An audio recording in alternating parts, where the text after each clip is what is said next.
What's your homeowners association horror story? Story 1. I had just moved into my house a few months prior when I got a letter threatening to be fined $200 stating that my mailbox wasn't black. I thought surely they had the wrong house because my mailbox was in fact black. So I contacted them and gave them a runaround arguing that it wasn't. I told them to come and look and of course they said it was on me to prove to them it was black. So I snapped a photo and emailed it to them. I hear nothing back for well over a month, then get another letter giving me a courtesy week extension before I'm fined. I'm livid at this point. So I contact the HOA again asking for an explanation as to what exactly the problem is. I'm finally told that neighbors felt my mailbox was rather worn and needed to be painted or replaced. So basically it wasn't black enough for them. So I freaking painted it. Now for the part that sent me over the edge. After a few months or so, I learned that the freaking HOA will replace a mailbox as it's covered under our terms. So I called them asking me why they threatened to fine me when they were the ones that should replace it if not up to standard. They stated it was because they had no open work orders for my mailbox and that it was my responsibility to notify them if it needed maintenance, not theirs. If you fancy being really petty, every week send a request saying that your mailbox is in need on repair. Imagine calling someone out because your neighbor's mailbox isn't black enough. Like you're that petty and have nothing else going on in your life that you're gonna waste yours and everyone else's time with something like that? Story 2.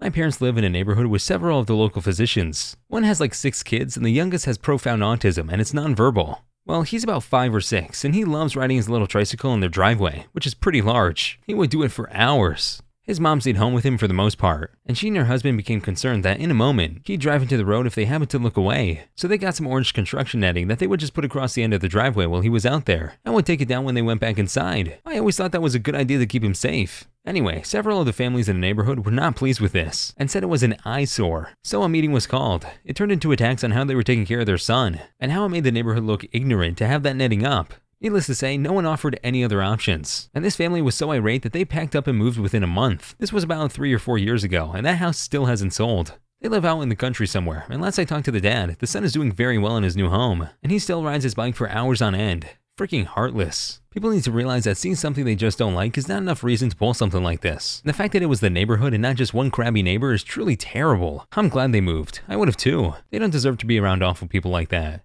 Story 3. When we first moved in, I asked the neighbor across the street how serious the HOA was here. He said bad, and then told me a story about how he got a notice with a photo of his recycle bin being left on the street for too long. The photo was of him walking the recycling bin back to his garage, lol. I had the HOA come out to approve a fence I was going to install. The lady at the HOA office was very nice and said my plans were within the covenant bylaws, etc. We just need to have an inspector check it out himself to sign off. When he gets to my house, he says he doesn't understand what I wanted to do. I explained the type of fence I wanted to install and he said that wasn't, from his knowledge, allowed. I walked him out to the street and point 2 houses down and say, that house right there has a fence I want to install. He scoffs at this, walks down to look, and sure enough, it was exactly as I described it. He tells me, well, we don't like to have a bunch of different types of fences in the neighborhood. I reply, I don't care what you prefer. The covenant says I can have that fence, and that's what I'm going to install, because it's within the specifications of the covenant. Old fella didn't have much to say after that. I got a letter the next week with approved for fence install. Sounds like he had quite the power trip. I swear people just want to make everything a hassle. Story 4. Oh, my friend had a good story. Her and the husband moved into this gated community. She loves having a bird bath in her backyard, and she gardens a lot, so the decoration makes sense. Turns out the HOA figured out she had said bird bath in her backyard. Apparently a bird bath is a lawn ornament, which was forbidden. She told them she would remove it. A week later she gets another message saying that it hasn't been removed. It wasn't. Obviously her and the husband put together that the HOA is snooping in her backyard. For a week she spends her time outside sunbathing in nude setting her trap. Sure enough, an HOA narc opens the gate to her backyard and sees her in the nude. Instant call to the police for privacy violations. The HOA gave up and let her have a bird bath. She's now on the board of the HOA and they leave her alone. What a power move. Not only was that the perfect setup, but now she's on the board? What a bad A. Story 5. Not my story, but my dad's. He moved into a new townhouse in summer of 2013. It was a foreclosure property as the previous tenants were kicked out for not paying their mortgage and for not paying their HOA dues. They gave everyone in the HOA new patios and decks the summer prior. It was required and you had to get a new deck/patio, but the tenants had to pay for them in monthly installments the next 3 years along with their HOA dues. As I said, the previous tenants foreclosed on their home. However, there was one rule placed when they got the decks, which was that you couldn't move out without paying off your deck first. It was told by HOA that he would not have to pay off the deck because it was foreclosed, and he was not responsible at all for paying it off. Sweet, free deck. He signed off on that, he moved in, but then he started getting assessments from the HOA for the deck. But wait, he wasn't supposed to be paying for the deck. He fought it with the board. Even with the signed thing saying we didn't have to pay for the deck, the board went against him. He ended up having to pay off the remaining balance on the deck. To this day, he refuses to speak about this topic. It's a trigger for him. Bring me to court, B. I have this signed document saying I'm not responsible for that cost. Yeah, why not bring them to court? They can't sign a document and then just go back on their own words. Story 6. My father-in-law's condo corp has a shared pool. The old folks don't like to share. So they have all kinds of silly rules, like no more than one guest per resident, residents only time alternating every hour, etc. My father-in-law can't even take his own 2 grandkids for a swim because he'd exceed the number of allowed guests. So many rules, the dang pool is usually empty. Because the residents were still breaking the rules, they passed a new rule that if any resident was caught breaking the pool rules, they would close the pool to everyone for a week and post the offender's name and reason for the closure on the community bulletin board. Freaking children. I would just constantly break a rule every week. Story 7. Not a horror story yet, but it could be. When we moved in, someone stopped by to say hi, but more like to tell us our boat can't be parked on our lot. My wife told her, well, we read all of the rules, and it doesn't say that. She replied, well, I wrote the rules, so I should know. My wife told her to go read them. Don't hear anything for months. When we get our annual dues packet, there is a newsletter saying our lot is in violation, and that we stated plans to modify our garage to fit the boat in the spring. We never said that. They suggested setting a deadline for us and setting a vote to add boats to the list they already had. Campers, fifth wheelers, motorhomes, and travel trailers. Bought the house intending to build a detached garage, but in order to comply with the design rules, it would cost me $90K USD. So I'm waiting until I get an official anything in the mail, then I'll get a storage unit. By the way, my neighbor has been here 6 months longer than us, and they have a boat in their driveway too. Tell them to provide proof of the garage remodel you promised. Sounds like some frickery. Story 8. When I was a kid, I lived in one of the 2 front rooms of the house, which were the hottest in the summer and the coldest in the winter. My dad didn't like to use the AC, so we all just had fans. One summer, it got so unbearably hot in my room that fans just weren't cutting it, and I was miserable. My dad then put an AC unit in my window, and it was awesome. But it was short-lived because the HOA told us to take it down because it was an eyesore. My parents told them it was for the child, but they didn't care. So my parents had to take it down. The kicker is that just down the street, a guy who had the exact same model house as us had an AC unit installed in the exact same window as the one we had it in, and the HOA never said a word to him. This is one of the most infuriating threads I've ever read. That's scummy as frick. Like, I can't deal with immense heat. I need an AC. How do you just tell someone to take down an essential need due to you not wanting to look at it?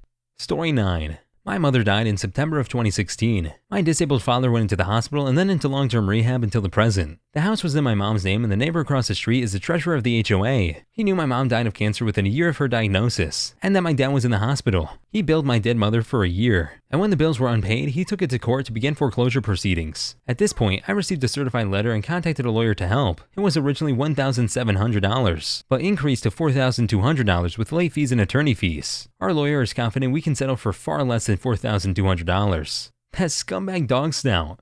Story 10. Didn't happen to me personally, but I guess I can tell you about my parents' experience with their HOA. Dad retired and decided that he really wanted to buy a camper and travel. Mom was all about it, both of them very excited. So Dad runs off and trades his F-150 truck for an F-250 with a big A diesel V8. Buys a gooseneck camper and waits for spring. Camper in the backyard, truck in the garage, no big deal. Not long after, he gets a visit from a lady. She's got a list of rules from the HOA that was established long after my parents had built their house. Something like 15 years later when the subdivision really took off. Saying that Dad couldn't have the camper on his property because it was an eyesore. Mind you, this camper is in the backyard, behind a 6-foot privacy fence. You could still see it, sure, but it's not like it was old or in disrepair either. So here's my retired parents living in a subdivision that has an HOA that was established long after they built their home. And the HOA is expecting them to abide by rules they didn't agree to. He never moved the camper. Good for him. In fact, I hope he bought a second one just to stick it to them.